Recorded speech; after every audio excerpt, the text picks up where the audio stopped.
네, 계엄 사태 수사가 여러 관례로 진행되다 보니까 수사에 혼선이 있다는 지적도 많죠. 공수처가 검찰에 사건을 넘겨달라고 한 시한이 오늘까지인데요. 검찰과 공수처가 만나서 이 문제를 논의하고 있는 것으로 확인됐습니다. 취재기자 연결해서 알아보겠습니다. 김영수 기자. 네, 검찰 특수본입니다. 네, 오늘 수사 주체가 정리가 좀 될까요? 확신할 수는 없습니다. 다만 오동훈 공수처장과 대검의 이진동 차장검사가 직접 만난다는 점, 이건 좀 의미가 있을 것 같습니다. 오늘은 공수처가 검찰에 사건을 이첩하려고 한 시한이기도 합니다. 검찰은 그동안 고심하는 분위기가 있었는데요. 그동안 검찰과 공조수사본부가 따로 수사하면서 압수수색이나 피의자 신병 확보에서 삐걱거리는 모습 역시 부담이었습니다. 심지어 윤석열 대통령 측에서조차 검찰과 경찰의 수사가 어지러울 정도로 경쟁적이고 정리가 돼야 한다고 언급했습니다.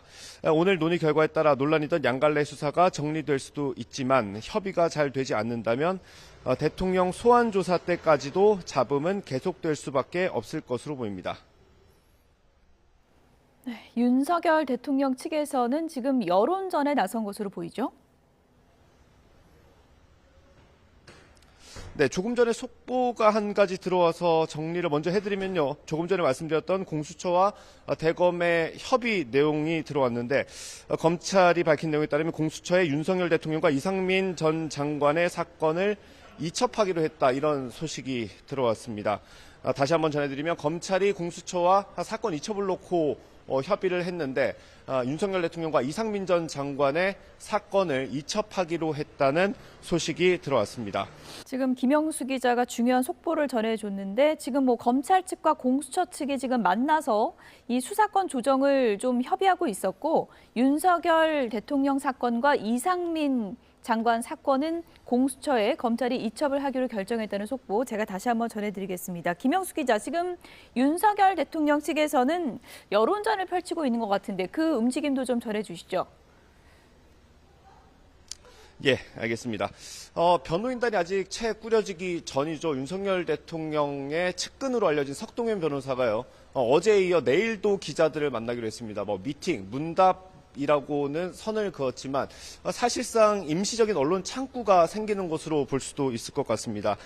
이 자리에서도 내란죄가 성립되지 않는다는 주장을 강조할 것으로 전망됩니다. 내란죄는 국가 권력을 배제하거나 국헌을 문란하게 할 목적으로 폭동을 일으켰을 때 적용이 되는데 변호인단 측은 대통령이 국가 권력을 배제할 이유가 없고 폭동도 없었다는 논리를 펴고 있습니다. 하지만 법무부에선 내란 혐의에 대한 상당한 근거가 있다고 밝힌 만큼 앞으로 수사나 재판 과정에서 법리 공방이 이어질 것으로 보입니다.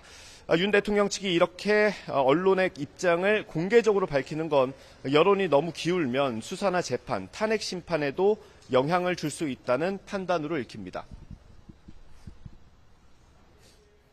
네, 오늘 검찰에서는 특전사 특임단장을 불렀죠? 네, 그렇습니다. 계엄 사태 직후에 기자회견을 자처했던 인물입니다. 707 특임단장이 오늘 검찰에 참고인 신분으로 나왔습니다. 김현태 특임단장이 앞서 부대원들 모두 김용현 전 장관에게 이용당했다고 주장하기도 했습니다. 김 단장은 계엄령이 선포된 이후 상부 지시에 따라 국회에 투입된 병력을 지휘했던 만큼 검찰은 오늘 병력 투입 경위 그리고 이후 지휘 상황에 대해서 물을 것으로 보입니다. 지금까지 검찰 특수본에서 YTN 김영수입니다.